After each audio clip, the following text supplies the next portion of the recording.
Hello. Walang araw na wala kaming pasok at walang araw na wala kaming ginagawa. Pero nang alukin ako na, ikaw nang kasama dun sa Reyna Elena. Hindi naman ako tumanggi pero hindi ko alam kung saan ako kukuha ng fan. So, nagbigay ako sa aking mga trabaho at kahit nasa sayawan ako, iniisip ko pa rin kung paano ako makakabuo ng fan kasi wala akong pang-abono. Nagkaklase ako ngayon. So, kahit ako ay nagbubudots, iniisip ko kung paano sana makakuha ako ng fan. So, kahit nagsasayaw kami, talagang iniisip ko na sana makakuha ako ng fan and thanks to Mayor, nagbigay siya ng 1,000 at si Cap ay nagbigay din ng ng tulong niya. So, nag-assist kami at kahit puwet ng pito ko sa iniisip ko saan ako kukuha ng fan para doon sa activity. Humingi din ako ng tulong sa aking mga kaklase. Thank you at sa aking, of course, aking mga kasamahan, sa aking mga friends. Thank you so much sa mga taga-Karamuan na friend ko. Nagbigay sila sa akin ng tulong. Of course, tulong nila yun sa school kasi nagbigay sila. At ang barangay council ng Kararaya, nagbigay din sila.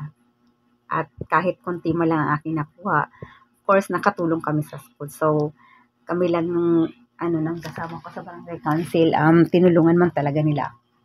At oras na ng one day before the activity, nung pumunta sa amin ang aking pamangkin at nag-blow out, ang dami-dami ng sipon ko. So talagang nag-medicate talaga ako. Uminom ako ng honey with calamansi and uminom ako ng 3 vitamin C and nag-new sip ako. Luckily, at the day ng coronation, okay na ako, thanks God. Ang bilis talaga ng healing. Thank you so much. So, thankful ako sa nag-makeup sa akin ng apo ng aking kasamahan si Auntie Noni. Thank you so much. At of course, pinangatawanan ko na ang pagiging kasali dun sa Reyna Elena. So, smile to the max naman tayo kahit tayo ay bagong galing sa sipon. So, nag-feeling naman tayong Reyna.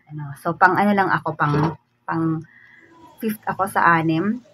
Pero, in-enjoy ko na lang din siya.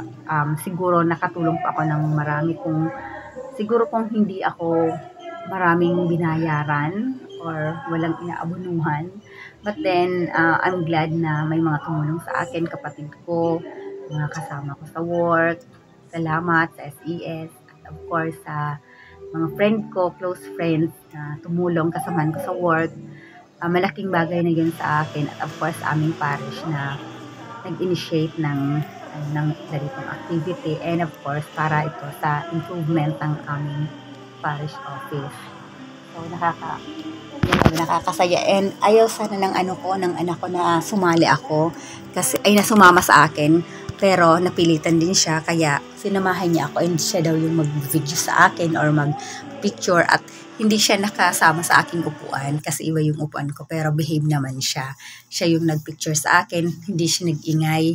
So 7 years old na siya ngayon kaya siguro ganun na siya ka-behave.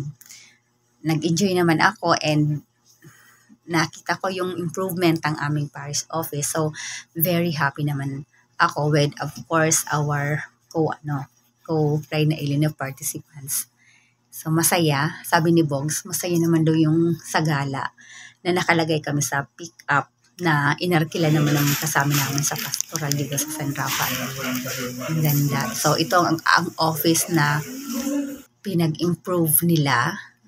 So napakaganda ng aming office. Pwede siyang function hall dito sa Kararayan. Napakagaling ng improvement na pinagawa ni Father Tordias.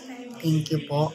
And of course, nagkaroon kami ng handprinting daw para doon sa mga nagbigay ng tulong with us. Kaming tinulungan na kami nag-represent. So, salamat. Yan na nga, inabot na kami ng gabi dyan sa Sagala with the pastoral council and of course, ang aking baby boy. Nakakangalay ngumiti pero of course, hindi naman tayo pupunta at maglilibot na tayo inakasimangot. So, smile pa more kahit feeling ko oiling-oily ng aking face. Sige lang para sa Reyna Elena, Santa Cruzan. Masaya naman ang overall experience and of course, naisip ko lang din na sana I give more or naghingi pa tayo more para sila makatulong din sa ating parish, of course.